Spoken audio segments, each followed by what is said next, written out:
Hello, my lovely Capricorn. Kung nasaan ka man sa mundong ito, gusto kong batiin ikaw na good morning, good afternoon, good evening. Welcome to my channel, The Insightful Bee. Alamin natin ngayon kung ano nga ba ang mensahe para sa zodiac sign na Capricorn. Sa mga new subscriber, welcome kayo sa channel ko. At sa mga viewers na hindi pa nagsusubscribe ng channel ko, welcome. Okay, Capricorn, alamin na natin ang mensahe para sa'yo. By the way, guys, don't forget, paki-like, paki-share, paki-subscribe ng channel ko. Thank you. Okay, Capricorn. Ano nga ba ang message for Capricorn? Ano ba message for Capricorn?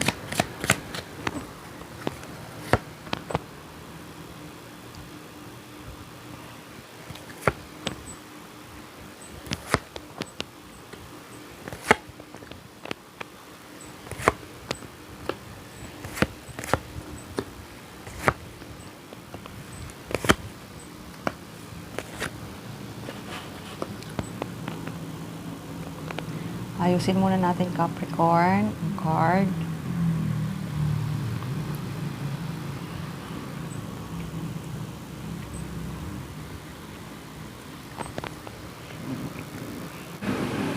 Okay, Capricorn. Capricorn, sa nakikita ko sa'yo ngayon ay napaka-emotional mo. Napaka-secretive mo, napaka-quiet mo. Kasi nakikita ko na hindi ka pa nakaka-move on from the past at gusto mo munang i-heal ang sugat na naramdaman mo from the past. Pero kahit na hindi ka pa naka-move forward from the past, nakikita ko na may bagong offer sa'yo si Universe. Ito ay bagong pag-ibig.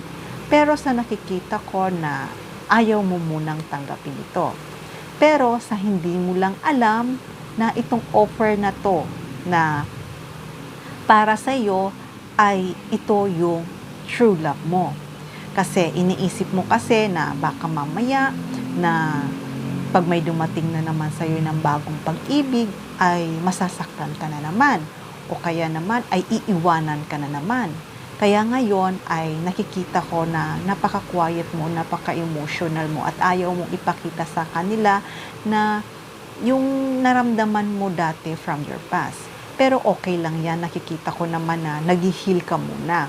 Pero habang nag-heal ka, nakikita ko talaga na talagang may bagong pag-ibig na paparating para sa'yo. At itong bagong pag-ibig na to ay siya na talaga ang para sa iyo. Kaya, kung ano man ang naramdaman mo dati, nakita ko talagang nag-walk away ka dahil talagang sobrang nasaktan ang puso mo. Pero kahit na nasaktan ang puso mo, huwag mong iisipin na hindi mo na matatagpuan ang true love mo. Okay lang naman yon kasi minsan, past din kasi para yung past din natin ay ibig sabihin na is a lesson din yon na dumating sa buhay mo. Kaya ngayon, itong paparating para sa'yo na may bagong pag-ibig ay ito na talaga ang totoong pag-ibig na to. Na siya na talaga ang para sa'yo. Kaya alam ko nabuboard ka na ngayon kasi nag-iisip ka kung kailan siya darating o maaaring nagsisisi ka rin sa relasyon mo dati sa naging ka-partner mo. Pero, wag mong isipin yun, i-let go mo na yun. Kasi, hindi mo lang alam, mayroong si Universe na ibibigay to para sa'yo. Nga ang sinasabi ko na si Universe, ibibigay niya talaga sa'yo ang tama. Ito ang tama. Ibibigay niya talaga sa'yo yung para talaga sa'yo, yung true love mo talaga. Kaya kung ano man yung past na yon ay ang gusto ni Universe ay i-let go mo na siya. Kasi may bago kang cycle, i-let go mo na. Kung sa tingin mo na hindi ka pa nakakaalis sa bago mong pag-ibig, kung natatrap ka pa sa bagong pag-ibig, pero itong darating sa yung tao na to ay talagang totoo ito. Totoo itong tao na to sa iyo. Kaya ngayon, relax ka lang, mag-pray ka lang, dahil itong tao na darating para sa iyo ay talagang sinabi ko sa iyo, totoong ang pagmamahal nito para sa iyo. Ayan, may bago kang pag-ibig. Pero nasa sayo pa rin yan kung mag-take of leap of faith ka. Kasi alam ko na ayaw mo na sa mga tao nang loko sa'yo, nagsinungaling para sa'yo. Okay lang yon. Pero hindi mo lang nakikita na may isang tao na papunta para sa iyo. Itong tao na to talagang pupunta na siya. Pupunta ito para sa iyo. Kaya kung iniisip mo na baka mamaya ay lokohin ka na naman o i-play mind game ka, i-play mind game sa isip mo, pero huwag kang mag-alala dahil itong tao na to na paparating para sa iyo ay magiging masaya ka na. Isang successful to. Kaya itong tao na to na makikilala mo, maaaring makilala mo to sa mga friends mo or sa mga occasion, or kung di naman, dati na mo na tong nakilala, maaaring childhood friend mo or dati mo na tong nakilala, pero hindi pa kayo nagkakakilala sa isa't isa. Okay? Kaya Capricorn, itong tao na to na darating para sa iyo ay siya na talaga. At hindi lang yon, talagang nakikita ko na may malaking paparating para sa iyo. Pero sa dating pagiging heartbroken mo, nakikita ko naman talaga ay mahihil ka na maibabalik muli ang pagiging confidence mo. Kung sa ngayon napaka-emotional mo, nakikita ko naman ay babalik muli ang pagka-confidence mo. Kaya iyan sa pagbalik na ulit yung pagiging confidence mo at na-heal ka na, totally heal ka na, nakikita ko na talagang darating na siya at talagang itong blessing na darating para sa iyo ay napakaganda, na itong tao na to ay siya na talaga ang makakasama mo, siya na talaga ang talagang magse-celebrate ka sa taong ito. Maaaring itong tao na to magpo-propose to sa'yo, makasal kayo, at basta nakikita ko na siya talaga makakasama mo for the rest of your life. Okay, Capricorn, tingnan natin ngayon.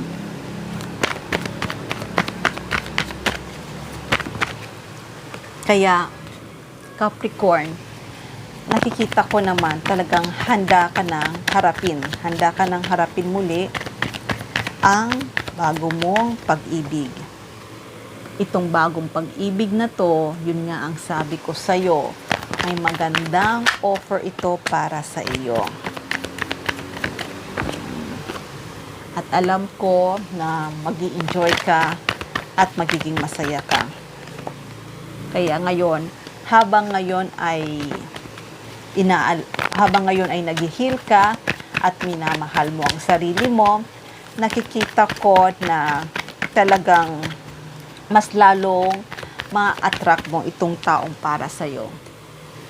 Kaya kung ano man yung past mo, talagang makuklose na ang cycle na to dahil itong tao na to na makikilala mo ay seryoso para sa'yo. Alam ko nag-iisip ka ngayon na kailan ba darating siya o sino ba siya. Pero huwag mong isipin yon. Huwag mong i-guard ang puso mo. Be patient ka lang dahil itong tao na to ay darating na. At alam ko na magiging masaya ka kapag natagpuan mo na siya. Dahil iyang pagiging emotional mo ay magiging masigla ka ulit. At itong tao na to ay loyal ito sa iyo. Maaari nga itong tao na to ay kaibigan mo na to na childhood friend mo na hindi pa nakapagsabi ng nararamdaman niya para sa iyo o maaaring magkita kayo ulit.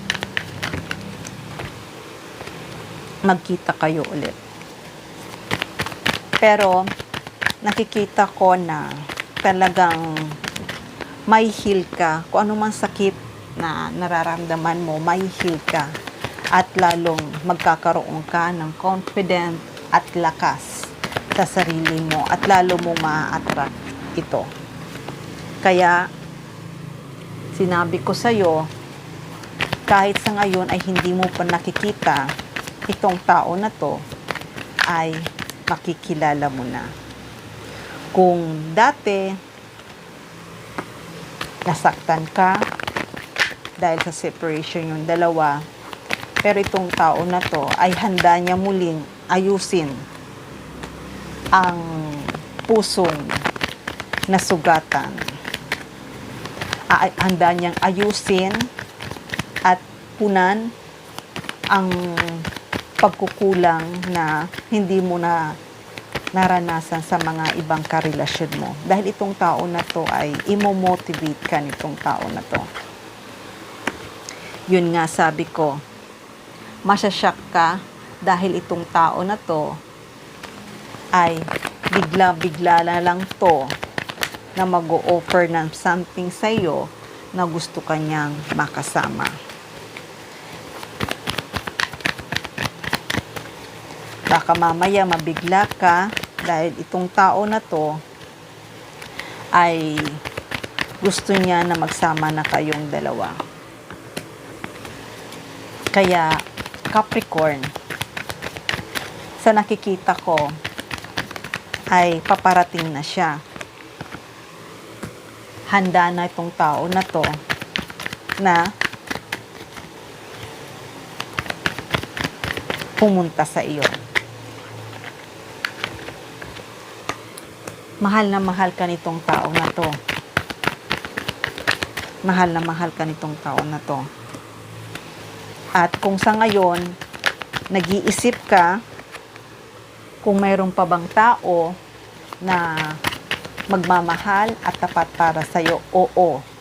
Dahil itong tao na to ay mapagmahal to. Napaka-romantic itong tao na to. Gusto niya nagdi-date kayong dalawa. At hindi lang yon, pagkasama mo siya sa bahay, magiging masaya kayo parehas. At nakikita ko naman na magiging stable ang buhay mo sa taong ito eh. Magiging stable ang buhay mo sa taong to. Kaya ngayon, nakikita ko na mag-move forward ka at kung ano mang pinagdaraanan mo ay magkakaroon na ng justice. Itong justice na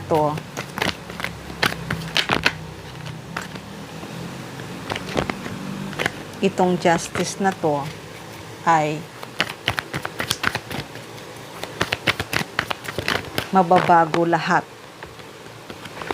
Kung ano man yung dating pinagdaanan mo, stress at sakit na naramdaman mo sa taong hindi tapat para sa'yo, yun nga mapapalitan. Kaya, huwag kang magda-doubt sa darating na bagong pag-ibig.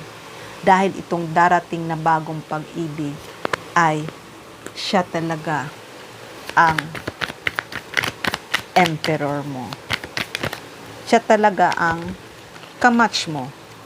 Dahil nandito ang emperor at empress.